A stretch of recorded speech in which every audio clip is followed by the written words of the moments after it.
up on a reality show. Daddy Kenneth. Let us all welcome Ate Kai and Daddy Kenneth. Hello, Ate Kai! Hello everyone! Hello guys! This is my dad. Hello. Hello! Kinakabahan yung bata ko. Di siya sanay. Pero, nakita niyo naman sa screen, that's me and that's my dad. So guys, thank you. Magandang hapon sa inyong lahat, to the mga bata. Hello! Hello! Hello. Magandang hapon. And sa mga teachers, hello! Hello everyone! hello. Ako nga pala si Kai Montenola. And I'm Kenneth Montenola. Sino to? Sino to? Si Daddy, ki Daddy.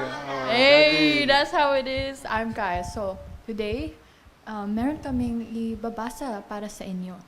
At ito ang Huling Puno.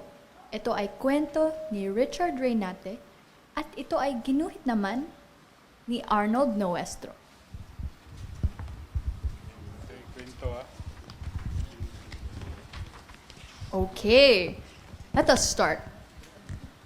Ito ang punong mangga sa syudad. Ito ang kahuli-hulihang puno sa lugar na yon. May nakikita ba kayong puno? Di ba isa lang? Sa paligid nito ay panay bahay, gusali, kalsada, tulay, at pamilihan. Dito sa punong mangga, nakatira sina Kuwagong Kulet at Matsing Valentin. Sino dyan si Kuwagong Kulet? San dyan? San dyan? Saan dyan si Kuwagong Kulet? Point. Ito si Kuwagong Kulet. At ito naman si Matsing Valentin. kasama sina Kikong Bayawak at si Lala Paro-Paro. Saan dyan si Lala Paro-Paro? San dyan? Ah, Oh, yung kulay dilaw. Good job. si Kikong Bayawak. Oh. Okay. Next page. At sina Connie Conejo at Minyang Pusa. Sa paligid din ng punong mangga, naglalaro ang mga batang sina Estong, Mimi at Dondon. May mga kaibigan ba kayo na naglalaro with you guys? Meron ba? Meron? Opo. Diyan, yan sila, naglalaro sila together dun sa may puno. Sa piling ng mga hayop ay masaya silang nagtataguan, naghahabulan, nagduduyan, natutulog sa lilim ng mayayabong na sangan at dahon. Do you guys play nagtataguan ba din kayo with your friends? Naghahabulan? Oo, di ba it's fun with your friends?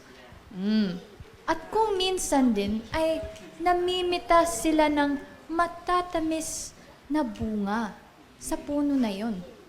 Ngunit, isang araw, biglang dumating ang isang malaking lalaking may dalang malaking palakol. Anong gagawin nila sa palakol? Anong gagawin nila? Baka may gagawin sila sa puno, di ba? Gagawa raw ang lalaki ng malaking gusali sa lugar na yon. Kailangan daw nitong putulin ng punong mangga. Inuumang nito ang palakol sa puno. Nagulat ang mga bata at ang mga hayop. Ayaw nilang maputol ang puno. Oh no, di ba? That's the tree that the animals live in at doon din naglalaro ang mga bata. Di ba ayaw niyong maputol yung puno? Di ba ayaw niyo? Ayaw niyo. Ayaw. Dahil kapag nawala ang puno, ay mawawalan ng matitirahan sina Kuwagong Kulit, Matsing Valentin, Kikong Bayawak, Lala Paro-Paro, Connie Conejo at Minyang Pusa.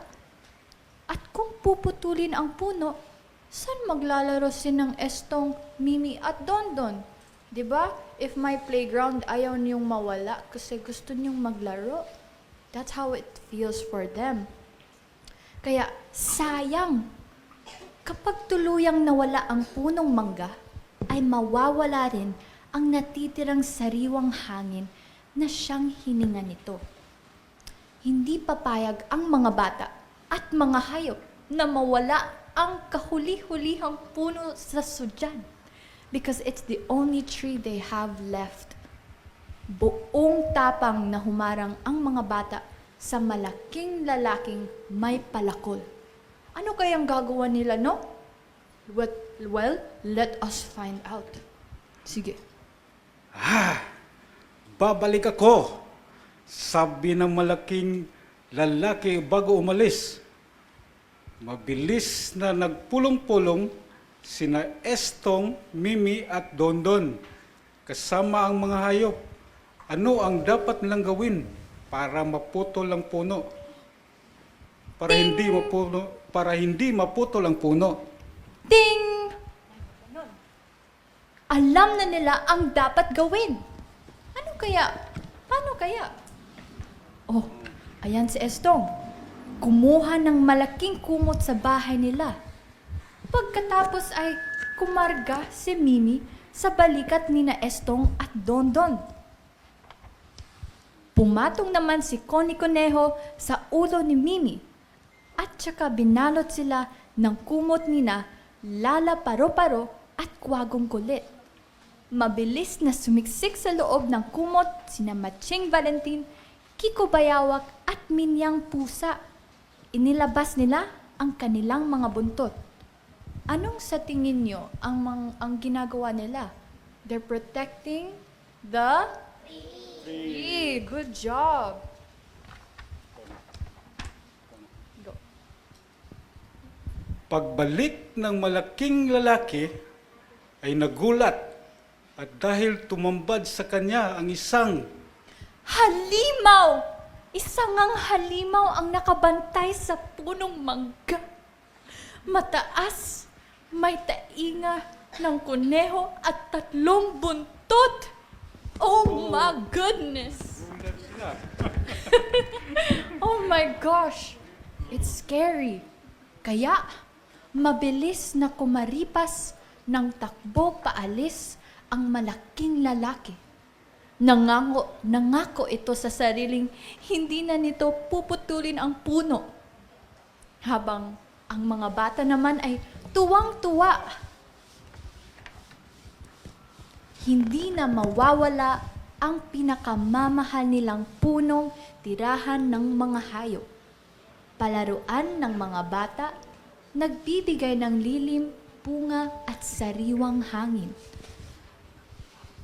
laking gulat nila nang biglang nagliwanag ang puno. Wow! Ba't kaya biglang nagliwanag ang puno? Bakit? Napuno kasi ito ng pagkarami-raming alitap-tap. Mistula itong higanteng Christmas tree. Do you guys know what a Christmas tree is? Yes! Naging Christmas tree siya. Kaya umilaw siya. Noon, naisip ng mga bata at mga hayop na Pasko na pala. Kay gandang aginaldo na kahit kailan ay hindi na mawawala ang nag-iisang puno sa syudad. At doon nagtatapos ang mahiwagang kwento na ang huling puno. Thank you. Thank you. Oh, did you guys enjoy that? Oh, Did you guys enjoy that, kids? nag-enjoy ba kayo? Yes, yes. Oh, nag-enjoy sila. Oh.